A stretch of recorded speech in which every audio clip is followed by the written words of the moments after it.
Latest టెక్నాలజీతో చిన్న injection తో నన్ను పూర్తి ఆరోగ్యవంతురాలను చేశారు. Elite spine and pain management centre, Manikonda, Dilsukh Nagar.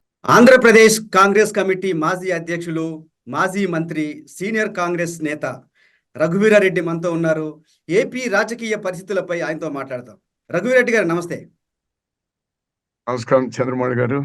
రాష్ట్ర విభజన తర్వాత ఆంధ్రప్రదేశ్లో కాంగ్రెస్ పార్టీ ఆల్మోస్ట్ జీరో అయిపోయింది. ఆ తర్వాత 2014-19 ఎన్నికల్లో కూడా ఎట్లాంటి పర్ఫార్మెన్స్ చూపించలేదు. 1% మించి ఎప్పుడు ఓట్లు రాలేదు. అందుకని మీకు మొట్టమొదటి ప్రశ్న, ఈసారి కాంగ్రెస్ పార్టీ ఖాతా తెరవబోతోందా? కాంగ్రెస్ పార్టీ ఓటు శాతం డెఫినెట్ గా పెరుగుతుంది ఎన్నికల్లో. ఎందుకంటే ఇంతకు ముందు ఉన్నటువంటి ఆ కోపతాపాలు కాంగ్రెస్ పార్టీ మీద తగ్గినాయి. కొన్ని అసెంబ్లీలో తప్పకుండా ప్రవేశం ఉంటుంది అని ఎక్స్పెక్ట్ చేస్తున్నాం. ఈవెన్ పార్లమెంట్ లో కూడా if everything goes well Kadapa నుంచి కూడా ప్రాతినిధ్యం వహించే అవకాశం వస్తుంది అని మేము అనుకుంటున్నాం. We have to see. Assembly ఎన్నికల విషయానికి వచ్చినప్పుడు మీ అంచనా ఏంటి? ఏమనుకుంటున్నారు? కాంగ్రెస్ పార్టీకి ఎన్ని సీట్లు వస్తాయి, లేదంటే ఎన్ని స్థానాల్లో డిపాజిట్లు వస్తాయి? ఒక్కటి, ఎలక్షన్స్ ఏమైందంటే డబ్బుతో బాగా ముడిపడింది ఎన్నిక. ఒక పార్టీనేమో 8,000 కోట్ల రూపాయలు ఖర్చు పెడితే, మరో పార్టీ 6,000 కోట్ల రూపాయలు ఖర్చు పెడితే, వెరసి 14,000 కోట్ల రూపాయలు ఈ ఎన్నికల్లో ఖర్చు పెట్టినారు. అది అభ్యర్థులు కానీ పార్టీలు కానీ ఖర్చు పెట్టినారు. మరి ఈ పందాలు, బెట్టింగ్స్ అయితే దాదాపు 20,000 కోట్ల రూపాయల బెట్టింగ్స్ నడుస్తుంది అనేది కూడా వినిపిస్తా ఉంది. ఈ పార్టీ ఎన్నిక మొత్తం ఎంత ఖర్చు పెట్టింది? మీ పార్టీ ఎంత ఖర్చు పెట్టింది? అస్సలు ఎలక్షనీరింగ్ వరకు కొన్ని చోట్ల చేసుకోగలిగినాము. ఓటర్లకు డబ్బు ఇవ్వడము, లేకపోతే మిగిలినటువంటి యథేచ్ఛగా మిగిలినటువంటి వాళ్ళతో పోటీ పడి పెట్టేటువంటి ఆ శక్తి లేదు, అవకాశం లేదు. పెట్టలేదు. కాంగ్రెస్ పార్టీ డబ్బు పంచలేదు, ఖర్చు పెట్టలేదు. ఈసారి ఏపీలో ఏ పార్టీ అధికారంలోకి రాబోతుంది అనుకుంటున్నారు? నాకు తెలిసి ఎవరికి గాలి లేదు అనేది నా పర్సనల్ అభిప్రాయం.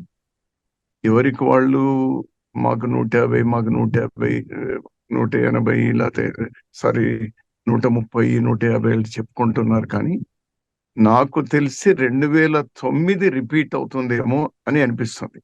ఎవరికి పెద్ద గాలి అయితే లేదు. అందుకోసమే భయపడి మినిమం 1,000 రూపాయలతో మొదలుకొని 5,000 రూపాయల వరకు ఓట్లకు డబ్బులు ఇచ్చుకునేటువంటి పరిస్థితి వచ్చింది. ఎందుకంటే అభద్రతా భావంతో ఉభయలకు కూడా. నాకు తెలిసి మ్యాజిక్ ఫిగర్ 88 అండి. 90, 95 అంతకు మించి పెద్ద రాదు అని అనుకుంటా. అది వాళ్ళకు వస్తుందా వీళ్ళకి వస్తుందా నేను చెప్పలేను, కానీ అంతకు మించి ఉండదని నేనైతే. మీకు సుదీర్ఘ రాజకీయ అనుభవం ఉంది. మీరు వైసీపీ వస్తుంది అనుకుంటున్నారా, టీడీపీ వస్తుంది అనుకుంటున్నారా?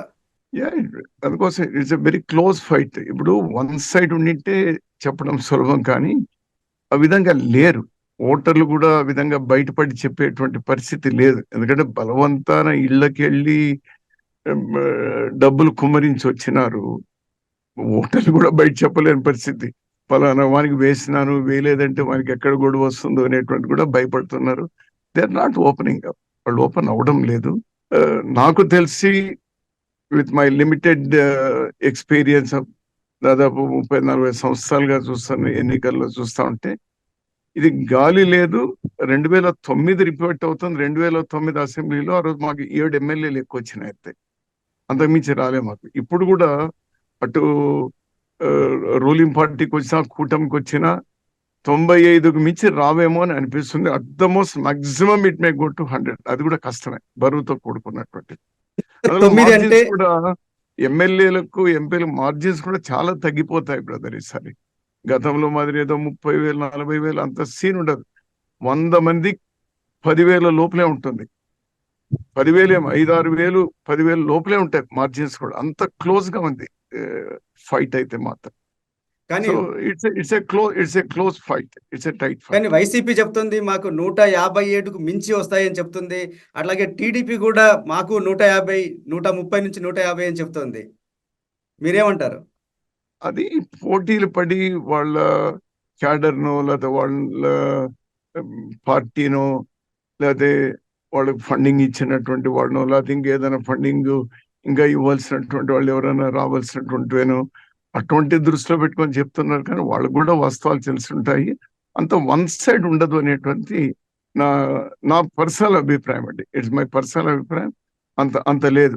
95 మాక్సిమం.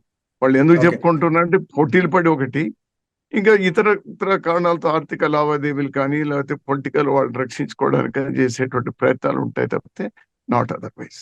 ఓకే, మనం గతంతో పోలిస్తే ఈసారి ఎలక్షన్ ఓటింగ్ పర్సెంటేజ్ పెరిగింది.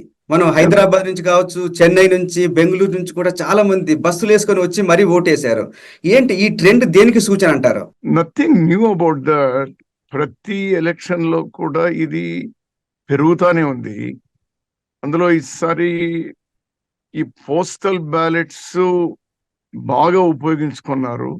కొంచెం గతం కంటే సిస్టమ్స్ కొంచెం బాగా ఉన్నాయి ఈసారి.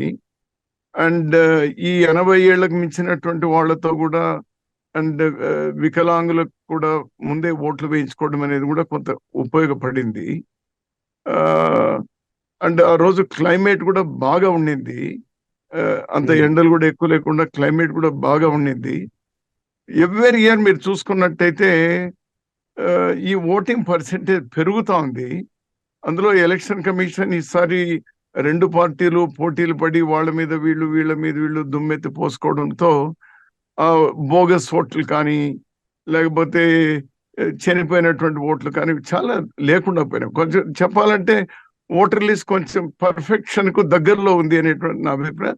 అది కూడా ఒక కారణం ఈ ఓటింగ్ పెరగడానికి. అంతకు మించి ఈ డబ్బులు ఇచ్చినారు కదా, మన వాళ్ళకి ఎట్లా ఉంటుందంటే ఆ పాప భీతి అనేది ఉంటుంది. అరే డబ్బు తీసుకున్నారు కదా, ఓటు వేయడానికి పోకపోతే ఎట్లా అనేటువంటి. ఇద్దరు డబ్బు ఇస్తారు. దాదాపు నాకు తెలిసి 60% ఆఫ్ ద ఫ్యామిలీస్ కి ఇద్దరు డబ్బు ఇచ్చినారు.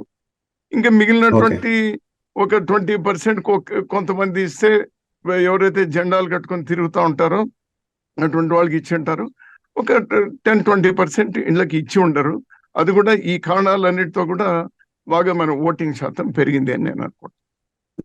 అంటే దాదాపు 25 నుంచి 30 లక్షల మంది బయటి ప్రాంతాల నుంచి వచ్చి ఓట్లు వేశారు. అంటే ఇలాంటి ట్రెండ్ ఏం సూచిస్తుంది? అంటే ప్రభుత్వం మారాలి అనుకున్నప్పుడు ఇట్లా పెద్ద ఎత్తున వచ్చి ఓటేస్తారా, ప్రభుత్వం కంటిన్యూ కావాలి అనుకున్నప్పుడు చేస్తారా?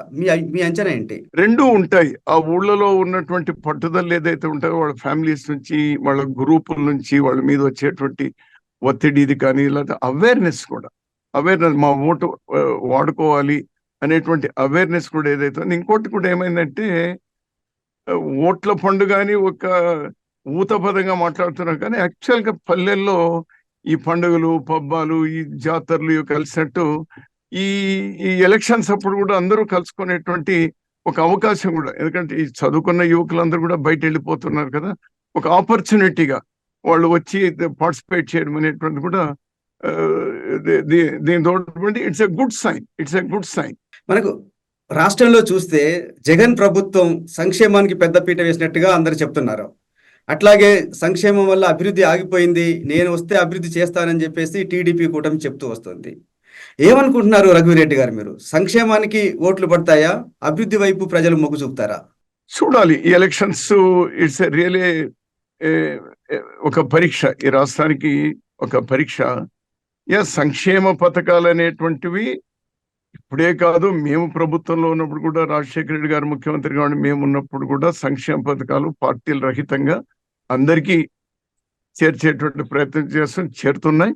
ఆ సిస్టమ్స్ మరింత మెరుగుపడింది, ఇప్పుడు ఇంకా బాగా చేరుతున్నాయి. జనరల్ గా ఈ అన్ఎంప్లాయ్మెంట్ లేదా అభివృద్ధి చేస్తామనే నినాదం ఓట్లకి ఎక్కువ ఆకర్షించే అవకాశం ఉందా, సంక్షేమం చేస్తాం అనే వాటికి ఎక్కువ ఓట్లు పడే అవకాశం ఉందా? యాక్చువల్గా ఇంకా మంది డెవలపింగ్ సొసైటీ కాబట్టి నాకేమొస్తుంది, నాకు వస్తుందా లేదా, నాకు రేపు భద్రత ఏమి అనేటువంటిదే ఎక్కువగా ప్రభావం ఉంటుంది. పర్సెంటేజ్ అదే తీవ్రత తక్కువ మంది అయినా కూడా ఈ డెవలప్మెంట్ అన్ఎంప్లాయ్మెంట్ అనేది కూడా అంతే తీవ్రంగా ఉంది. It's a question of number, 60-40 40-60 అనేటువంటి పరిస్థితి. It's a question of number. ఈసారి ఏపీలో ల్యాండ్ టైటిలింగ్ యాక్ట్ అనేది ఒక ప్రచారాస్త్రంగా మారింది రెండు పార్టీలకి. ఏంటి దాని ఇంపాక్ట్ ఎలా ఉంటుంది అనుకుంటున్నారు? ఏమైనా గవర్నమెంట్కి వ్యతిరేకంగా వెళ్తుందా? లేదు మంచి మంచి యాక్ట్ గానే గవర్నమెంట్ తీసుకెళ్ళగలిగిందా ప్రజల్లోకి? లేదు, దానివల్ల అయితే ఆ, భూమి కలిగినటువంటి రైతులు ఎవరైతే ఉన్నారో అభద్రతా బాంబ్ అనేటువంటి డెఫినెట్ గా ఇంప్లాంట్ చేయగలిగినారు. ఆ, కూటమి పార్టీలకు సంబంధించినటువంటి వాళ్ళు అది ఇంప్లాంట్ చేయగలిగినారు. It was too late for the ruling party to come out from that. అది కూడా కొంత ఉంది, ప్రభావం ఉంది, తప్పకుండా. ఓకే. సరిగ్గా ఎన్నికలకు ఒక 6 నెలల ముందు స్కిల్ డెవలప్మెంట్ కేసులో చంద్రబాబు నాయుడిని అరెస్ట్ చేశారు.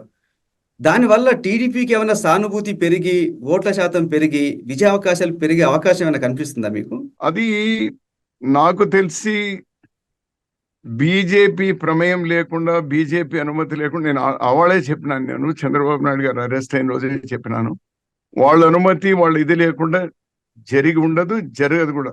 బీజేపీ వాళ్ళు ఎంత బరి తెగించినారంటే ఈ 3 పార్టీల్లో ఎవరు గెలిచినా మా ఖాతాలోకే పడుతుంది కదా, మాకేమి అనేటువంటి దానిలో అటు వాళ్లను సంతృప్తి పరిచే పరిస్థితి, వీళ్లను సంతృప్తి పరిచేటువంటి పరిస్థితి, ఆ విధంగా చేస్తున్నారు. మొత్తం వీళ్ళ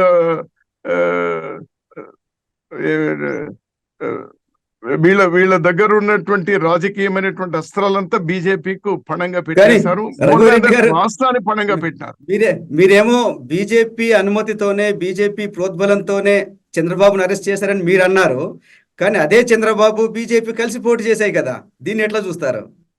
చంద్రబాబు నాయుడు గారు లాస్ట్ టైము ముఖ్యమంత్రిగా ఉండి, ప్రభుత్వంలో ఉండి ఎన్నిక జరుపుకోలేకుండా పోయినారు. డబ్బుల రవాణా అనేటువంటివి కూడా చాలా టైట్ అయిపోయింది. వాళ్ళకి ఎవరైతే డబ్బులు ఇవ్వాల్సినటువంటి వాళ్ళు ఢిల్లీకి పిలిపించి బీజేపీ నేతలు వాళ్ళకు జాగ్రత్త, ₹1 ఇస్తే జాగ్రత్త అని చెప్పడంతో లాస్ట్ టైం అధికారంలో ఉండి కూడా it was a flop. So నేను ఎలక్షన్ జరుపుకుంటే చాలు అనేటువంటి దీంతో భయపడి వాళ్ళతో చేతులు కలపడం తప్పనిస్తే దాన్ని రాజకీయంగా అతని లాభమా నష్టమా అనేది రేపు ఎలక్షన్ల తర్వాత తెలుస్తుంది. ఎందుకంటే మైనారిటీస్ ఇవన్నీ కూడా ఉన్నాయి కదా, అవి ఎట్లా ప్రభావితం అవుతాయి అనేటువంటిది చూడాలి. కేవలం ఎలక్షన్ జరుపుకోవడానికి కోసం భయపడి బీజేపీతో కలిసినారు అనేటువంటి నా అభిప్రాయం. లేకపోతే కలిసాల్సిన అవసరం లేకుండా ఉండింది. కానీ మీరేమనుకుంటున్నారు, దానివల్ల టీడీపీకి నష్టం జరిగిందా, లాభం జరుగుతుందా? ఒకటి, ఎలక్షన్ అయితే బాగా జరుపుకోగలిగినారు, ఎలక్షన్ బాగా సజావుగా జరుపుకోగలిగినారు. కానీ మైనారిటీలు, ముస్లిం మైనారిటీల ఓటు కనీసం ఒక పావులా భాగం ఓట్లైనా వాళ్ళకి వచ్చేటువంటివి, అంతా కాకపోయినా అవి పూర్తి కోల్పోయినారేమో అనేటువంటి నేను అనుకుంటున్నా. ఓకే. ఏపీలో ఓటర్లు కూడా కులాల వారీగా చీలిపోయారనే ఒక వాదన ఉంది.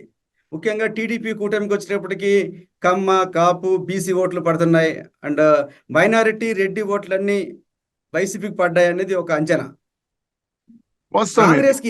కాంగ్రెస్ ఓటు బ్యాంక్ ఏంటి? 100% కాకపోయినా మీరు చెప్పిన దానిలో major chunk of the section votes ఏవైతే ఉన్నాయో మీరు చెప్పింది పర్ఫెక్టే. కాంగ్రెస్ పార్టీకు పర్టికులర్ కులం అని ఇంకోటి అనేది లేదు. అదే ఎంపీ వరకు వచ్చేటువంటి వాళ్లకు దేశంలో ఉన్నటువంటి పరిస్థితులు చూసిన తర్వాత ముస్లిం మైనారిటీలు ఎంపీకు క్రాస్ ఓటింగ్ జరిగింది అనేది అంటా ఉన్నారు. అది ఎంతవరకు కరెక్టు మేము కూడా అనుకుంటున్నాం. మాకు ఎమ్మెల్యేల కంటే ఎంపీకు కొన్ని ఓట్లు ఎక్కువ వస్తాయని నేను కూడా విశ్వసిస్తా ఉన్నా. అంటే ఓట్లు ఎక్కువ వస్తాయి అనే వరకే మీకు ఆశ ఉందా? గెలుస్తామనే ధీమా కూడా ఉందా? గెలుపు ఇంతకు ముందు చెప్పినారు కదా, ఏదైనా 1-2 అసెంబ్లీలు, ఇఫ్ ఎవ్రీథింగ్ గోస్ వెల్, ఈ డబ్బు అనేటువంటి పని చేయకపోతే మీ అది జరుగుతుందేమో చూడాలి. లేదు, MP parliament, Kadapa parliament cross voting బాగా జరిగింది అని అంటున్నారు. ఇంకా కొంతమంది సీనియర్లు కూడా పోటీ చేస్తారు, అక్కడ కూడా ఈ క్రాస్ ఓటింగ్ జరిగి ఏమన్నా అంటున్నారా? కానీ మీరు అంత సీనియర్ నేత, రాష్ట్ర అధ్యక్షుడిగా పనిచేశారు, ఎందుకు యాక్టివ్ పాలిటిక్స్ లోకి దూరంగా ఎందుకు ఉండాల్సి వచ్చింది? యాక్చువల్గా నేను రాజకీయాల నుంచి రిటైర్ కావాలని అనుకున్నాను. కానీ సుదీర్ఘకాలం చేసాము, అన్ని చేసినాము. Let youngsters take a seat అని అనుకున్నాము. రాహుల్ గాంధీ గారికి ఎప్పుడైతే మరీ అమానుషంగా అతని కేసు నింద మోపి, కేసు వేసి, జైలు శిక్ష పడేట్లు చేసి, సభ్యత్వాన్ని ఇచ్చేసి, అది ఇల్లు కూడా ఖాళీ చేయించి, అది నిజంగా ఈ దేశానికి ఇంత త్యాగం చేసినటువంటి కుటుంబానికి ఇది కరెక్టా అనేది అనుకొని నేను నా రిటైర్మెంట్ నేను పోస్ట్పోన్ చేసుకున్నాను. రాష్ట్ర విభజన కారణంగా ఆంధ్ర ప్రజలు కాంగ్రెస్ ని శిక్షించారు. ఎప్పటికైనా కాంగ్రెస్ ని వాళ్ళు క్షమిస్తారా? ఎప్పటికైనా కాంగ్రెస్ కి పునర్వైభవం వచ్చే అవకాశం ఉందా? తప్పకుండా ఉంది బ్రదర్. ఎట్లా అంటే ఢిల్లీలో కాంగ్రెస్ తో కూడిన ప్రభుత్వం రావాలి, ఇప్పుడు వస్తుంది అనేటువంటి ఒక ఆశ. It may be my wishful thing. బీజేపీకి 220కి మించి రావు అనేది మొన్న కూడా ఢిల్లీకి వెళ్ళినాను. 220, 230 మించి రావంటున్నారు. ఆ నేపథ్యంలో ఇంకా మిగిలినటువంటి పార్టీలన్నీ కూడా కలిపి కాంగ్రెస్ కు ఎన్ని వచ్చినా కూడా కాంగ్రెస్ తో కలిపి ప్రభుత్వానికి వస్తుంది. Congress first signature will be for special category status అనేది పదే పదే చెప్తూ వచ్చాం. ఎలక్షన్ మేనిఫెస్టో, కేంద్ర ఎలక్షన్ మేనిఫెస్టోలో కూడా ఉంది.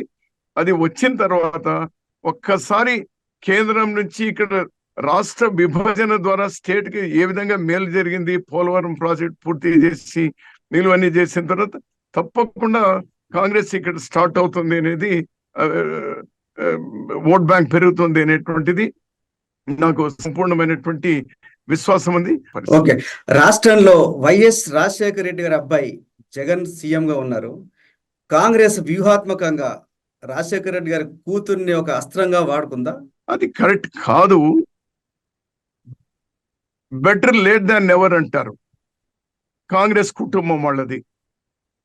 నేను కూడా జగన్మోహన్ రెడ్డి గారికి ఆ రోజు, అయ్యా నిన్ను ముఖ్యమంత్రి చేసే వరకు మేము భుజాలు కాస్తాం, నువ్వు కాంగ్రెస్ లో కొనసాగుని చెప్పినటువంటి వాడిని.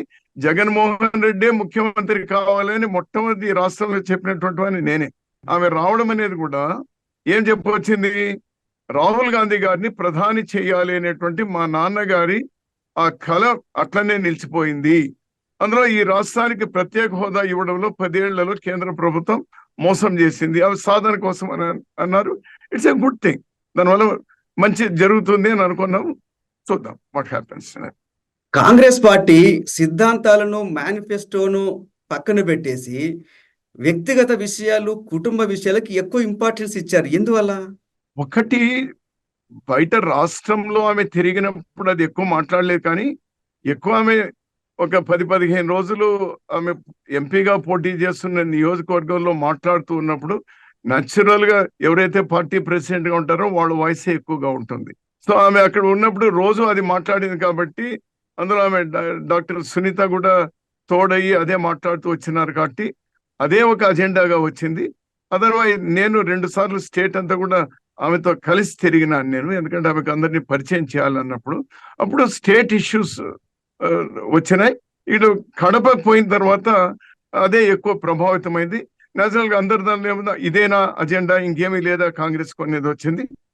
అట్లా కాదు, మిగిలినటువంటి క్యాండిడేట్లు, మిగిలినటువంటి లీడర్లు, రాష్ట్రానికి సంబంధించినటువంటి ఇష్యూలు ఇది ఉంది. వాళ్ళకు ఉన్నటువంటి హార్ట్ బర్న్ ఏదైతే ఉందో అదొక సరైనటువంటి వేదిక అనుకున్నారు, వాళ్ళు మాట్లాడినారు. ముఖ్యంగా రాయలసీమలో ప్రచారానికి వచ్చేటప్పటికి చెల్లికి, తల్లికి న్యాయం చేయలేని వ్యక్తి రాష్ట్రానికి ఏం న్యాయం చేస్తారు, మహిళలకి ఏం న్యాయం చేస్తారు, ఈ ఈ ఈ సెంటిమెంట్ ని ఎక్కువగా తీసుకెళ్లారు. ఎందువల్ల? ఇటువైపు వాళ్ళు చేస్తున్నటువంటి ఈ ప్రయత్నం ఏదైతే ఉందో, సో దానికి వీళ్ళు కూడా అందుకుంటారు పొలిటికల్ గా. అందులో ఎలక్షన్ టైంలో ఎవరైనా కూడా ఈ ఈవెన్ వరదలో కొట్టుకొని పోతా ఉన్నా కూడా చిన్న ఏదైనా వేరు దొరికితే చాలా పట్టుకుంటారు కదా, అట్లా ఏదో ఒకటి పట్టుకుంటారు. దాంతో ప్రయత్నం చేస్తే దానివల్ల ఓట్లు పెరగడము, తరగడం అనేది ఉండదు. జనం కూడా చాలా తెలివైనటువంటి వాళ్ళు అయిపోయినారు. గతంలో మాదిరి సెంటిమెంట్స్ కో లేకపోతే ఎమోషన్స్ తోనో వేసేటువంటిది లేదు. అది అయిపోయింది, ఆ కాలం అయిపోయింది. ఇప్పుడు నా పరిస్థితి ఏమి, యువత అయితే నా భవిష్యత్ ఏమి, కొంచెం అనుకూలంగా ఉండేటువంటి వాడైతే నా రోడ్లేమి, నా రైతు అయితే నా నీళ్ళేమి, వీటితో ఉన్నారు. కానీ వాళ్ళ భవిష్యత్తు చూసుకుంటున్నారు. కానీ ఇవి నాకు తెలిసినంత వరకు ఒక కాలక్షేపం అంతే, కాలక్షేపానికి జరిగినాయి. అదే రఘురెడ్డి గారు, సెంటిమెంట్ కి ఓట్లు పడవని మీరు అంటున్నారు, కానీ ఎక్కువ కాంగ్రెస్ ప్రచారంలో సెంటిమెంట్ ఎక్కువ కనిపించింది. మీరు వివేకానంద రెడ్డి గారి మర్డర్ కేసుని తీసుకొచ్చారు, వివేక గారి కూతురు డాక్టర్ సునీత గారిని తీసుకొచ్చి కన్నీళ్లు పెట్టించారు. ఏంటిది, సెంటిమెంట్ ని వాడుకోవటం కాదంటారా? నన్ను కడప వరకు ఆమె డాక్టర్ సునీత కడప దాటి ఇక్కడ బయట రాలేదు, మీరు కూడా గుర్తుంచుకోవాలి. ఈవెన్ కడప దాటి ఆమె పక్క రాజంపేట పార్లమెంట్ లో పాత వైఎస్ఆర్ జిల్లా ఏదైతే ఉందో దానిలో కూడా అడుగు పెట్టలేదు. నాకు తెలిసి only she was confined there to that constituency. ఆ కాన్స్టిట్యున్సీ వరకు వాళ్ళు తప్పకుండా ఏదైతే వాళ్ళు చెప్తున్నటువంటి నా మాట కాస్తమా, వాళ్ళు చెప్తున్నటువంటి ఆ రోజు వివేకానంద రెడ్డి గారు ఇది మన ఫ్యామిలీకే ఉండాలి పార్లమెంటు, నువ్వైనా పోటీ చేయాలి నేనైనా చేయాలి అనేటువంటిది, ఆ విధంగా వాళ్ళు అతని మాటను నిజం చేయాలి అనేటువంటి దీంతో తీసుకున్నారు. కానీ ఆ సెంటిమెంట్ తో ఏదో జరుగుతుందని నేనైతే అనుకో. అంటే మీ అంచనా ఏంటి? ఇది వివేకానంద రెడ్డి మర్డర్ కేసు ఎక్కువగా జగన్ మీద ఒక అనుమానాలు రేకెత్తించేలాగా మాట్లాడారు. నిజంగా ఇదేమన్నా జగన్ కి వ్యతిరేకంగా పనిచేసే అవకాశం ఉందా? డెఫినెట్ గా ఇక్కడ క్రాస్ ఓటింగ్ అని ఏదైతే మా వాళ్ళు చెప్తా ఉన్నారో, మా తులసిరెడ్డి గారు అయితే చాలా గట్టిగా అతను ఎంత నమ్ముతా ఉన్నాడంటే క్రాస్ ఓటింగ్ బ్రహ్మాండంగా జరిగింది. అటు టీడీపీ నుంచి జరిగింది, ఇటు జగన్ పార్టీ నుంచి కూడా జరిగింది. ఏమి బిడ్డకు ఒక ఓటు కొడుకు ఒక ఓటు వేద్దామనేటువంటి పులివెందుల్లో కూడా అనుకుంటా ఉన్నారు. ఈ విధంగా జరిగింది.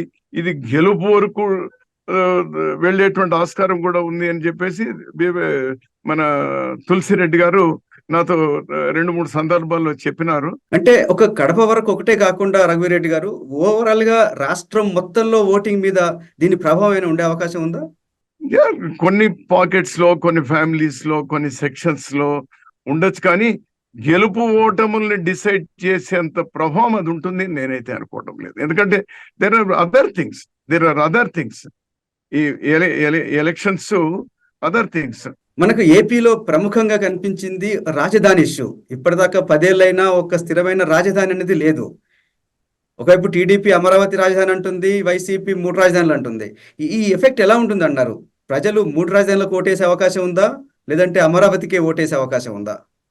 దురదృష్టం, మాకు క్యాడర్ లేదు, బలం లేదు, లీడర్ లేదు. విలేజ్ లో చివరికి ఏజెంట్లు కూడా లేనటువంటి నియోజకవర్గాలు చాలా ఉన్నాయి. ఆ పరిస్థితి ఉంది. కానీ మాకే అది ఉండి లీడర్లందరూ కూడా పోకుండా కొంతమంది మా వాళ్ళు నిలబడిన నిష్ఠతో నిజాయితీగా నిలబడ్డారు. వాళ్ళతో పాటు మిగిలినటువంటి వాళ్ళు నిలబడి ఎలక్షన్ చేసుకుంటే ప్రత్యామ్నాయ కాంగ్రెస్ పార్టీ అయ్యేది. అన్ఫార్చునేట్లీ ఇది ప్రత్యామ్నాయ కాంగ్రెస్ పార్టీ అని చూడలేకుండా పోయినారు. చాలా చోట్ల, కొన్ని చోట్ల చూసాను, అక్కడ కొంచెం మెరుగైనటువంటి ఫలితాలు ఉంటుంది. చాలా పార్టీలని అధికారంలోకి తీసుకొచ్చాడని చెప్తున్న ప్రశాంత్ కిషోర్ ఈ మధ్య ఆంధ్రప్రదేశ్ లో జగన్ ఓడిపోతున్నారు, టీడీపీ కూటమి అధికారంలోకి వస్తుందని చెప్తున్నారు. మీరు ఏకీభవిస్తారా? అతను అంతకుముందు కనీసం ఒక సైంటిఫిక్ అతనికి ఒక టీం ఉండింది.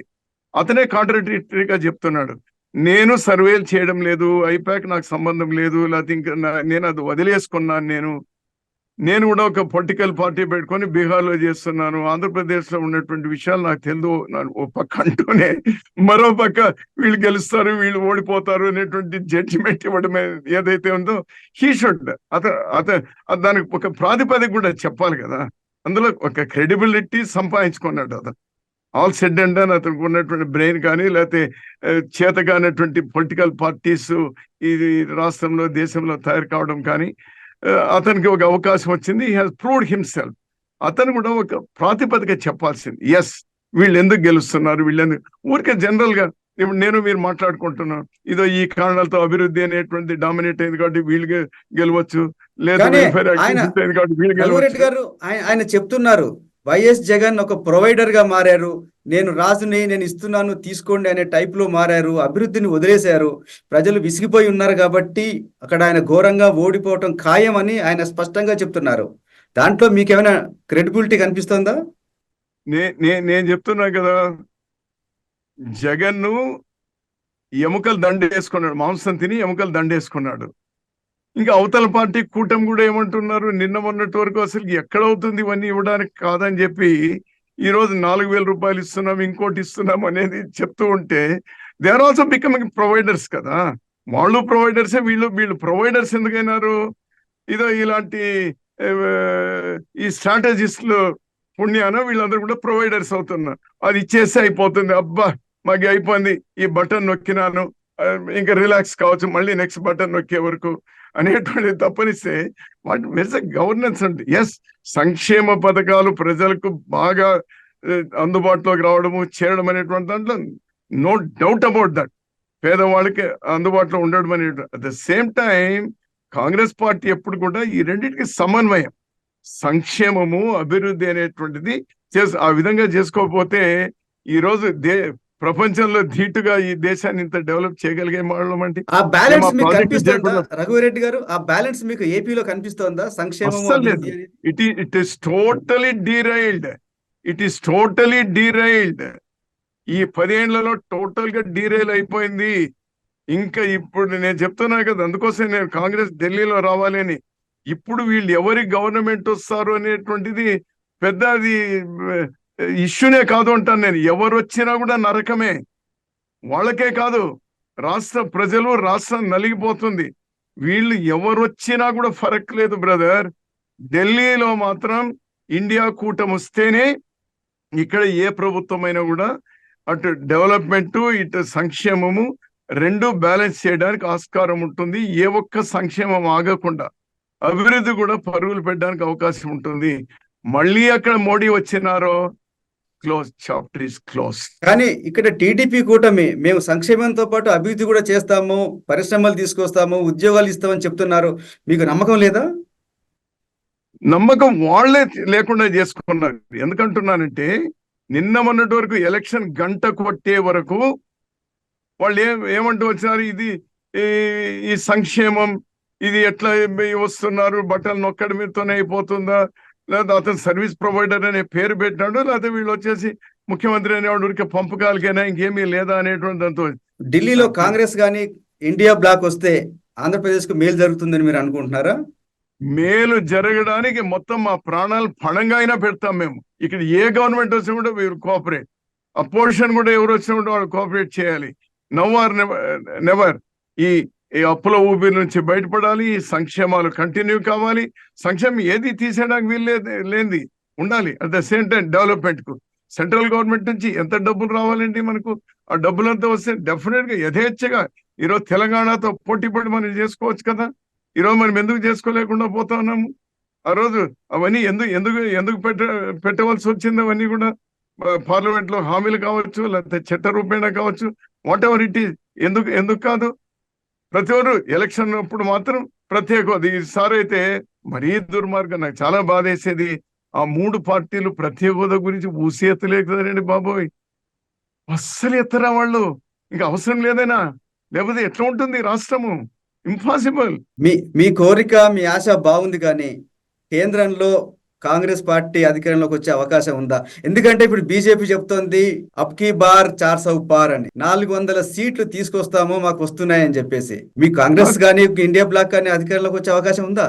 ఇప్పుడు if you recall your memory, 2003లో కూడా ఈ విధంగా చెప్పినారు, ఇండియా ఈజ్ షైనింగ్, ఇంక సమస్య లేదు, మళ్ళీ వాజ్పేయి గవర్నమెంట్ వస్తుంది అని. ఇంత దుర్మార్గంగా కూడా లేదు ఆ రోజు, ఇంత దుర్మార్గంగా కూడా లేదు. కానీ ఈ రోజు 10 సంవత్సరాలు ఇంత దుర్మార్గంగా ఈ దేశాన్ని అన్ని విధాల విభజించి విచ్ఛిన్నం చేసిన తర్వాత, అందులో ఆంధ్రప్రదేశ్ కు ఇంత ద్రోహం చేసిన తర్వాత, మేము 5 ఏళ్ళు కాదు 10 ఏళ్ళు మేము ప్రత్యేక హోదా ఇస్తాము, మేము ముందుంటాము, వాళ్ళు తల్లి బిడ్డను కూడా చంపినారు, మేము ఇద్దరిని కూడా రక్షిస్తాము, మేము ఏది ఢిల్లీని తలదన్నేటువంటి క్యాపిటల్ ఇస్తామని ఇన్ని కబుర్లు చెప్పినటువంటి వాళ్ళు చేయకపోగా, వాళ్ళు నేను చెప్తున్నా బ్రదర్, ఈసారి నేను మొన్న ఢిల్లీకి పోయినాను, నేనేం విశ్లేషకునేం కాదు, చాలా మందితో మాట్లాడాను. ఢిల్లీ ఎలక్షన్ కూడా జరుగుతున్నటువంటి ఆ టాక్సీ డ్రైవర్లతో, ఆటో డ్రైవర్లతో మార్కెట్ లో కూడా వెళ్ళి చూశాను. వాళ్ళు వచ్చేసి గఠబంధన్ వస్తా ఉంది అని అంటున్నారు. ఈవెన్ ఉత్తరప్రదేశ్ లో కూడా అక్కడ ఉన్నటువంటి వాళ్ళతో మాట్లాడినారు. వాళ్ళు కూడా 50% ఆఫ్ ద సీట్స్ అటు వస్తుంది అంటున్నారు. తీసుకోండి, west Bengal, Bihar, Himachal Pradesh, Delhi, UP, including మన మహారాష్ట్ర, ఈ రాష్ట్రాల్లో అంతా కూడా అండి, ఈవెన్ దీనిలో కూడా పంజాబ్ అండ్ రాజస్థాన్ దక్షిణ భారతదేశంలో సీట్లు పెరుగుతాయని కదా అంటున్నారు. పెరగడం లేదు. కర్ణాటకలోనే సగం సీట్లు తగ్గిపోతున్నాయి. ఇంకెక్కడ తెలంగాణలో పెరుగుతాయి అంటున్నారు కదా. తెలంగాణలో ఎన్నో వస్తాయండి, మొన్న 4 వస్తే ఇంకో 2 వచ్చిన వాళ్ళకు, ఇక్కడ వాళ్ళకని 14 తగ్గుతా ఉన్నాయి.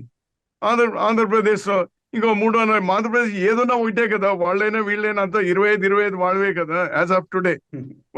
వాళ్ళు గుడ్ సెన్స్ ప్రివైల్ అయ్యి రేపు రోజు మంచి నిర్ణయం తీసుకుంటే రాష్ట్రాని కోసం తప్పితే అదే ఉంటుంది. ఇప్పుడు తెలంగాణలో పెరుగుతాయి అంటున్నారు, ఏపీలో వస్తాయి అంటున్నారు, కొంత తమిళనాడు కేరళలో కూడా కొన్ని సీట్లు వస్తాయని వాళ్ళు అంటున్నారు. వాళ్ళ అకౌంట్ తెరవలేరు, కానీ డెఫినెట్ గా 70 సీట్లు 70 నుంచి 80 సీట్లు వాళ్ళకి తగ్గిపోతాయి. ఇప్పుడు ఉన్నటువంటి 303 నుంచి 220 230కి వస్తాయి. ఇంకా మరీ ఎక్కువ అంటే 250కి మించి రావు.